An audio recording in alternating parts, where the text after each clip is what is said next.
Salut à tous! Ouais, fais pas gaffe au décor, ça a changé, je suis un petit peu en transition en ce moment, ça risque de durer, voire même de complètement changer à l'avenir. C'est d'ailleurs le moment de t'abonner pour pouvoir avoir accès aux nouvelles vidéos et un jour ou l'autre au nouveau décor. Mais c'est pas le sujet de la vidéo d'aujourd'hui. Quand on pense apocalypse, la plupart du temps, on pense à ça. D'ailleurs, ce terme est très souvent utilisé par les journalistes à tort pour parler d'un cataclysme, d'un événement catastrophique qui s'est produit quelque part sur Terre. Et pourtant, le mot lui-même, apocalypse, signifie découverte. Alors oui, on traduit souvent par révélation. D'ailleurs, les Anglais, dans leur Bible, ils n'ont pas le titre d'Apocalypse, mais de Revelation. Révélation. Mais bref, moi j'aime bien le mot découverte. Dans l'original, apocalypsis est composé de deux mots. Le mot apo et le verbe kalupto. Le mot apo évoque une notion de départ, alors que le mot kalupto évoque la notion de couvrir. Les deux ensemble signifient donc découvrir. Une petite image pour vous aider à mieux comprendre. Ici, dans ma main, j'ai quelque chose de caché que vous ne pouvez pas voir car ma main la couvre. Mais si je fais ceci, ça vous permet de le découvrir. Ouais, bon, c'est un bouchon, c'est pas exceptionnel, mais bref, c'est pour l'image. En fait, en ayant ouvert ma main, j'ai fait une apocalypse, donc une découverte. Bon, après, on pourrait dire que Dieu a beaucoup d'humour parce qu'il appelle ce livre le livre de la découverte, mais à l'intérieur, il y a tout un tas de symboles que quand on les a lus, on n'a pas l'impression d'être un peu mieux renseigné. Je suis pas sûr qu'après la découverte, les choses soient plus claires. Bref, est-ce que vous saviez que le livre de l'Apocalypse utilise 7 fois le mot bonheur? C'est-à-dire que dans 7 passages, le livre de l'Apocalypse nous dit comment être heureux. C'est génial, non? On a dans ce livre 7 clés pour trouver le bonheur, pour être heureux, et c'est quelque chose qui nous est révélé. Et c'est ce que l'on va découvrir aujourd'hui dans cette vidéo. Bon alors, petit disclaimer, le bonheur façon Apocalypse, faut pas avoir trop d'attentes, ça pourrait déranger un petit peu. Disons que c'est pas le bonheur comme on le trouve dans d'autres films à l'eau de rose, etc. Vous voyez, ça secoue un petit peu. La première fois que l'on parle de bonheur dans l'Apocalypse, c'est dans le chapitre 1, au verset 3, et il est dit ceci: heureux celui qui lit et ceux qui entendent la parole de la prophétie et qui gardent les choses qui y sont écrites. Que nous dit l'Apocalypse? Première clé pour être heureux, étudier la prophétie, étudier l'Apocalypse, étudier la Bible. Et ici, vous voyez, l'étude, c'est à la fois lire la chose, l'écouter, l'entendre, mais aussi la garder. Il y a un temps de lecture, un temps d'écoute, de réception, mais aussi un temps d'action. Le mot qui est utilisé pour garder ici, vous pouvez le comparer à un jardinier qui garde son jardin, c'est-à-dire qu'il en prend soin, qu'il enlève les mauvaises herbes, qu'il travaille la terre, etc. Première clé pour trouver le bonheur, c'est l'étude de la Bible. Deuxième clé, cette fois-ci, se trouve dans le chapitre 14 au verset 13, et il est dit, attention, heureux dès à présent les morts.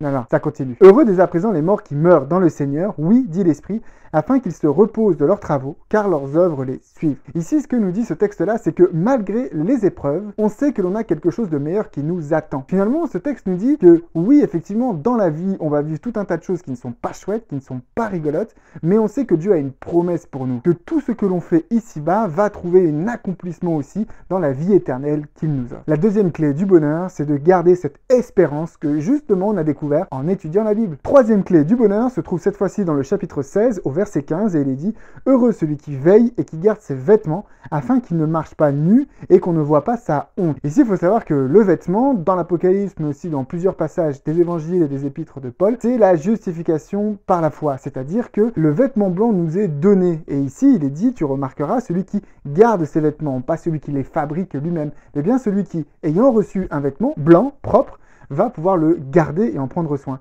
Quelque part, la troisième clé du bonheur, c'est de se souvenir que notre vie dépend de Jésus-Christ, de la justice que Jésus-Christ nous a donnée. Elle ne dépend pas de nous-mêmes, quelque part, de nos propres œuvres, mais elle dépend des œuvres que Jésus-Christ nous donne à travers ce vêtement blanc. Quatrième clé du bonheur se trouve dans Apocalypse 19, verset 19. Heureux ceux qui sont appelés au festin des noces de l'agneau. Alors vous savez, sur cette terre, il y a tout un tas de fêtes. Oui bon, c'est vrai, en ce moment, il y en a un petit peu moins. Mais justement, les gens sont tristes parce qu'ils font pas la fête sur cette terre et ils aimeraient bien sortir en boîte, faire des anniversaires, faire des fêtes et tout ça. Mais l'Apocalypse nous parle d'une grande fête qui va avoir lieu. Finalement, c'est la seule fête qui compte, c'est la seule fête qui mérite notre attention et qui nous appelle à être présents. C'est pour celle-ci que l'on doit se préparer. Toutes ces fêtes terrestres n'ont rien à voir avec cette fête-là. La quatrième clé du bonheur, c'est justement de se préparer pour cette fête-là, les noces de l'agneau. Cinquième clé du bonheur, Apocalypse chapitre 20, verset 6. Heureux et saints ceux qui ont part à la première résurrection. La seconde mort n'a pas de pouvoir sur eux. La cinquième clé du bonheur nous parle de résurrection. Et quand on parle de résurrection, on parle de la victoire de Jésus-Christ. du fait que Jésus-Christ, lui, soit ressuscité des morts et qu'il ait vaincu la mort, il nous offre à nous aussi cette possibilité-là. Si tu veux être heureux, souviens-toi que Jésus-Christ a obtenu la victoire et qu'elle t'est garantie toi aussi, qu'à la toute fin, après toutes les épreuves, toutes les difficultés, tu auras droit aussi à vivre cette victoire-là. Ne regarde pas ici-bas les défaites de ce monde-là, mais concentre-toi sur la grande victoire de Jésus-Christ. La 6e clé du bonheur se trouve dans Apocalypse 22, Verset 7. Heureux celui qui garde les paroles de la prophétie de ce livre. Ça me dit quelque chose, ça. Et oui, en effet, ce passage-là, on l'avait trouvé dans la première clé du bonheur. Souviens, chapitre 1, verset 3, il était dit à peu près la même chose. Ou pas tout à fait, en fait. Effectivement, dans le chapitre 1, verset 3, il était question de lire, d'entendre et de garder. Or, ici, il n'y a que le verbe de garder qui a été conservé. Et c'est intéressant parce que au chapitre 1, on te dit qu'il faut lire, entendre et garder. Mais au chapitre 22, qui est le dernier chapitre de l'Apocalypse, on te dit que cette fois-ci, il faut garder. Après avoir lu et après avoir écouté, maintenant, il faut garder. Et en fait, c'est un rappel, le passage à l'action. Si l'étude de la Bible est une première clé du bonheur, la 6e clé du bonheur, c'est de passer à l'action. Il faut que ce que tu as lu, que ce que tu as étudié, soit vivant en toi. Lorsque tu lis quelque chose, mets-le en pratique, mets-le en action, mets-le en prière. Essaye dans ta vie tous les jours de vivre ces choses-là. Ne te contente pas de lire un conte de fées qui te rend un peu joyeux au moment que tu le lis. Non, le bonheur d'après l'Apocalypse, c'est de vivre les choses qui sont inscrites dans ce livre. La 7e et dernière clé du bonheur se trouve dans Apocalypse 22 au verset 14. Il est dit « Heureux ceux qui lavent leurs robes afin d'avoir droit à l'arbre de vie et d'entrer par les portes de la ville. » Ici, on nous parle de l'arbre de vie et des portes de la ville. C'est une référence directe à la Nouvelle Jérusalem, cette promesse ultime.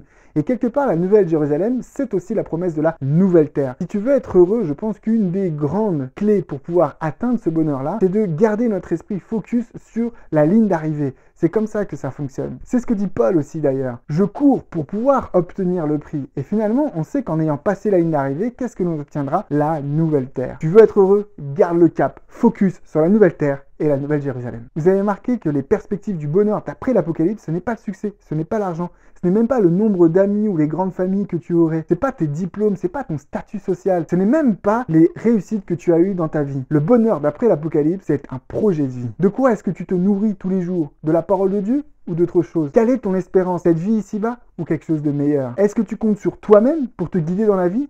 Ou est-ce que tu comptes sur Jésus-Christ? Est-ce que ton but ultime, c'est bien la présence éternelle à jamais avec Dieu, dans l'éternité? Est-ce que tu t'appuies sur tes propres victoires pour essayer de réussir dans la vie? Ou est-ce que tu t'appuies sur la victoire de Jésus-Christ qui te promet lui aussi cette victoire? Cherches-tu simplement à connaître la parole de Dieu ou à la vivre et à la mettre en pratique dans ta vie? Et enfin, quel est ton but? Quel est ton rêve? Quelle est ta ligne d'arrivée? Avec ces 7 clés du bonheur de l'Apocalypse que je vous invite à relire tous les matins, vous pouvez garder le cap dans votre vie. Je vous le garantis. C'est pas le bonheur que le monde offre, mais c'est le bonheur que Jésus a pour toi. Merci les amis d'avoir regardé cette vidéo. J'espère qu'elle vous a inspiré, qu'elle vous a fait du bien. Encore une fois, je ne peux que vous encourager d'aller prendre ces versets, d'aller les lire pour vous-même et de prier Dieu pour qu'il les rende vivants et efficaces dans votre vie. Vous le savez, un pouce bleu pour le soutien, c'est extrêmement efficace. Un commentaire, même pour juste dire amen ou merci l'ami, ou pour vous plaindre, hein, vous pouvez y aller aussi si vous êtes déçu, que vous attendiez à quelque chose d'autre. Un grand merci à tous les tipeurs, tous ceux qui m'aident, qui me soutiennent financièrement. Ça m'aide énormément, c'est vraiment très efficace. J'ai été vraiment bouleversé par l'aide que vous m'apportez, par les dons que vous avez fait, ça m'a vraiment surpris.